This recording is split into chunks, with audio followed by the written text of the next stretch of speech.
Saudara, tabir misteri dari temuan jenazah perempuan di dalam koper di Cikarang akhirnya semakin terang. Bukan hanya persoalan ekonomi yang melatar belakangi pembunuhan antar rekan kerja ini.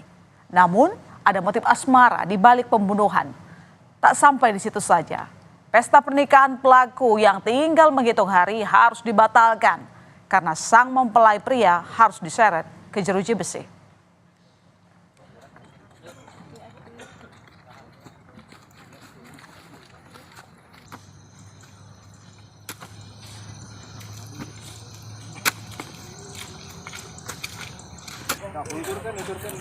Kesedihan terlihat jelas saat korban Rini Mariani dimakamkan di TPU Renca Bolang, Bandung, Jawa Barat.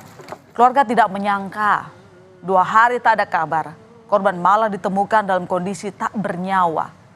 Kondisi jenazahnya pun mengenaskan, yakni ditemukan dalam koper di pinggir jalan.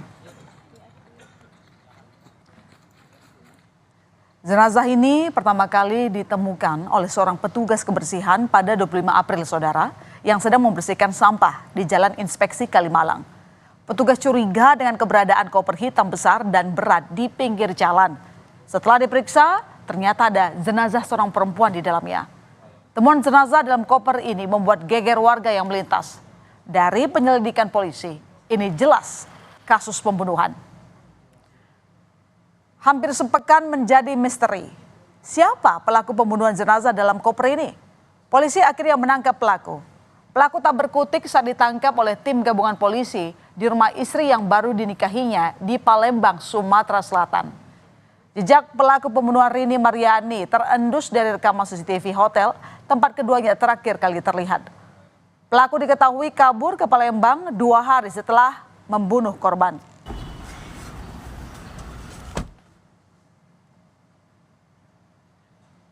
Dan saudara, inilah Ahmad Arif Ridwan Nuloh, pelaku pembunuhan Rini Mariani yang jasadnya dibuang dalam koper.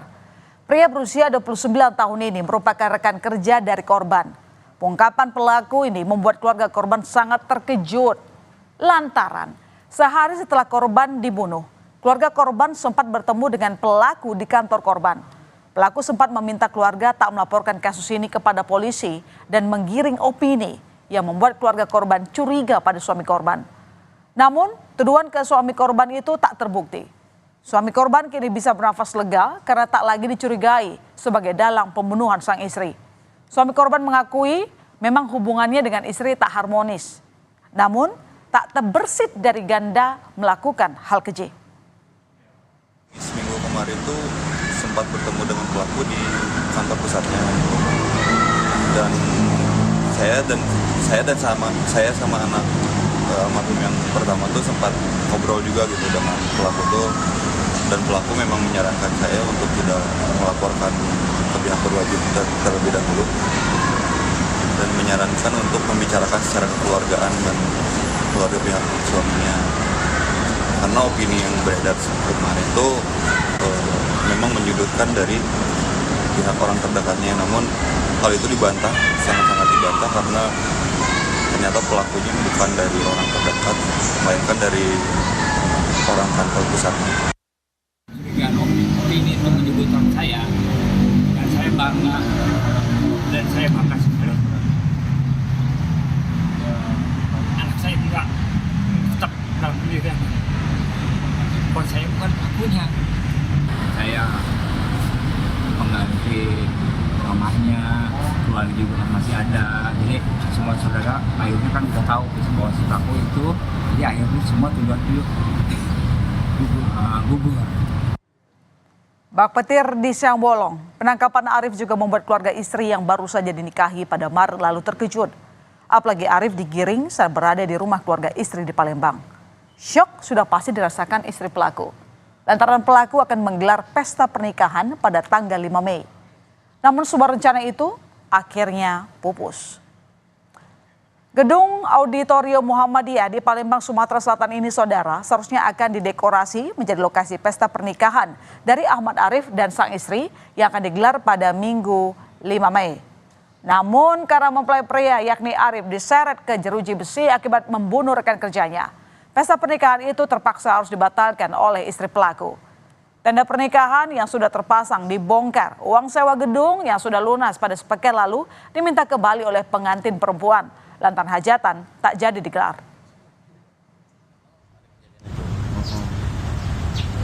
Oh, minta pengembalian. Aku bilang ikuti proses dulu.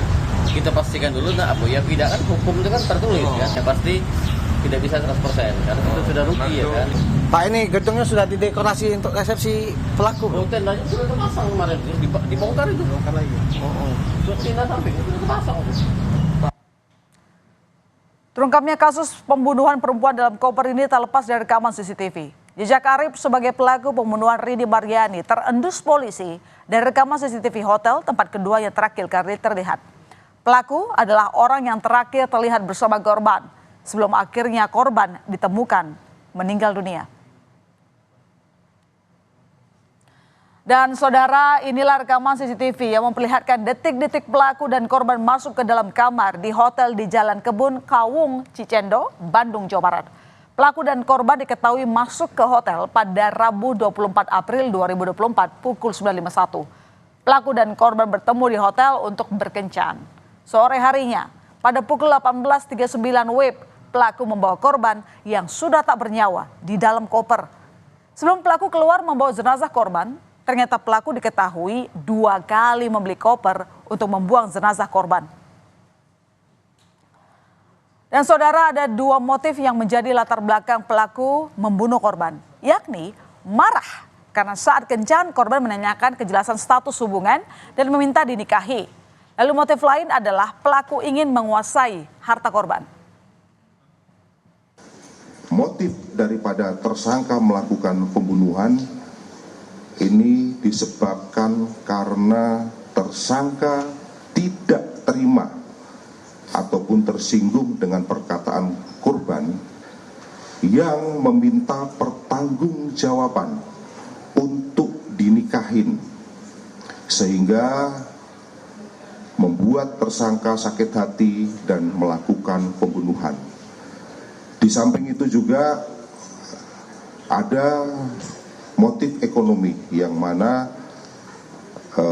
tersangka ini mengambil uang korban. Lalu ada hubungan apa antara pelaku dengan korban ini, saudara? Pelaku Ahmad Arif dan korban adalah rekan kerja satu perusahaan, namun berbeda cabang. Ahmad Arif bekerja sebagai auditor di kantor pusat daerah Tangerang, sedangkan korban adalah kasir di kantor cabang Bandung yang sehari-hari bertugas menerima setoran uang. Perkenalan keduanya terjadi pada bulan Desember saat pelaku ditugaskan ke kantor cabang di Jawa Barat. Dari pekerjaan, hubungan keduanya semakin dekat hingga berkembang menjadi hubungan spesial. Keduanya pun kembali berkencan pada April lalu. Padahal saat itu pelaku baru saja menikahi istrinya. Diawali dengan hubungan profesional, yaitu korban selaku pemegang keuangan daripada PT Kobe cabang Bandung, dan si tersangka ini merupakan auditor. Karena tugas daripada si tersangka melakukan audit terhadap keuangan PT Kobe, disitulah terjadi perkenalan. Selain menghabisi nyawa korban, Arif mengambil uang perusahaan 43 juta rupiah yang dibawa korban. Namun polisi hanya menyita 36 juta rupiah saja dari Arif. Lantaran sebagian uang ini telah digunakan Arif untuk menghilangkan jejak pembunuhan, seperti membeli koper dan menyewa kendaraan rental untuk membuang korban, dan sebagian dititipkan ke ibu pelaku. Uang ini menurut rencana akan digunakan pelaku untuk keperluan biaya resepsi pernikahan pada 5 Mei. Fakta baru pun terungkap jika tersangka pembunuhan Rini Maryani tidak hanya 1 melainkan 2. Polisi menetapkan tersangka baru yang merupakan adik kandung Arif. Arif ternyata turut melibatkan sang adik untuk membantu membuang koper berisi jenazah korban di Jalan Raya Kalimalang, Kabupaten Bekasi, Jawa Barat. Keduanya saat itu bersama-sama menggunakan mobil rental. Dan polisi belum menemukan unsur perencanaan dalam kasus pembunuhan ini. Namun Arif dan sang adik terancam dijerat pasal berlapis, yakni pembunuhan dan pencurian dengan kekerasan yang hukuman maksimalnya 20 tahun penjara. Saudara, usai jeda ada informasi YouTuber Dr. Richard Lee mengunggah video klinik